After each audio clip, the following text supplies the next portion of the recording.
तो दोस्तों आज हम पढ़ेंगे ग्रामीण बस्तियों की विशेषता लिखिए या ग्रामीण बस्तियों की विशेषता बताइए। नगरों का विकास प्राचीन भारत में कहाँ कहाँ पर था। शिक्षा नगर किसे कहते हैं।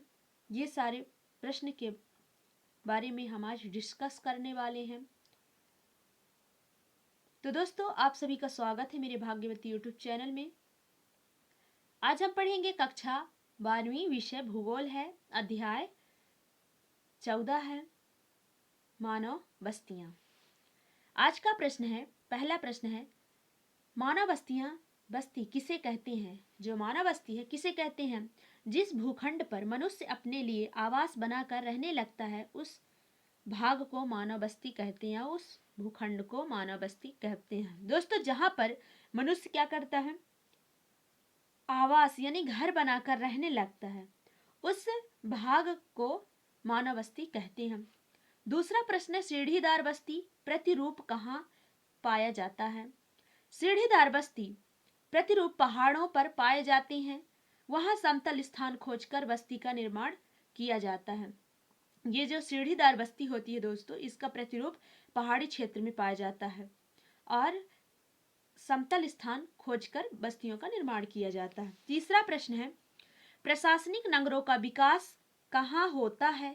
प्रशासनिक नगरों का विकास कहाँ होता है। किसी प्रांत अथवा राज्य की राजधानियों में जहां इस राज्य के प्रशासन संबंधी कार्य होते हैं, यानी कि किसी राज्य की राजधानियों में जहां राज्य की प्रशासन संबंधी कार्य होते हैं वहां प्रशासनिक नगरों का विकास होता है। जैसे भोपाल, रायपुर। दोस्तों ये भोपाल, रायपुर जो हैं ये प्रशासनिक, यहाँ पर प्रशासनिक कार्य होते हैं और ये मध्य प्रदेश की राजधानी भोपाल है और छत्तीसगढ़ की राजधानी रायपुर है। तो ये प्रशासनिक नगर हैं। चौथा प्रश्न है, नगरों का विकास प्राचीन भारत में कहाँ कहाँ पर था। नगरों का विकास यानी प्राचीन भारत में कहाँ कहाँ था। उत्तर है, प्राचीन भारत में नगरों का विकास मथुरा, काशी, गया, अयोध्या, पटना, मदुराई आदि स्थानों पर हुआ था। मदुराई आदि स्थानों पर हुआ था ये नगरों का विकास प्राचीन भारत में। तो ये मथुरा हो गया, काशी, गया, अयोध्या, पटना, मदुराई आदि स्थानों पर हुआ था। अगला प्रश्न है, शिक्षा नगर किसे कहते हैं। शिक्षा नगर किसे कहते हैं। उत्तर है, जो नगर शिक्षा के केंद्र के रूप में विकसित होते हैं उन्हें शिक्षा नगर कहते हैं। जो नगर शिक्षा केंद्र के रूप में विकसित होते हैं उन्हें शिक्षा नगर कहते हैं। जैसे बनारस, नालंदा, अलीगढ़, ग्वालियर आदि। ये कैसे नगर हैं, तो ये शिक्षा नगर इन्हें कहा जाता है। अगला प्रश्न है दोस्तों, ये इन प्रश्नों से हटकर ये प्रश्न है, ये प्रश्न थोड़ी बड़ा होने वाला है। ये लघुत्तरीय प्रश्न के अंतर्गत आता है।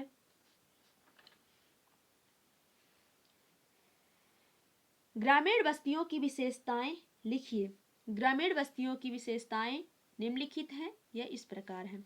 पहला नंबर है, जीविका का मुख्य साधन कृषि है। ग्रामीण लोगों का जो जीविका का साधन होता है वो कृषि पर निर्भर होता है। दूसरा है, गांव में उपलब्ध सामग्री से आवास निर्माण होता है। गांव में उपलब्ध सामग्री जैसे कि मिट्टी, घास फूस, लकड़ी, ऐसे जो गांव में उपलब्ध होती है उस सामग्री से आवास का निर्माण किया जाता है। तीसरा है, योजनाबद्ध मकान नहीं होते हैं। दोस्तों जो गांव होता है वहां योजनाबद्ध मतलब कि क्रम से मकान नहीं बनाए जाते हैं। चौथा नंबर है, व्यवसाय के आधार पर बस्तियां बनती हैं एवं नामकरण होती हैं। जैसे बनिया बस्ती, लुहार बस्ती।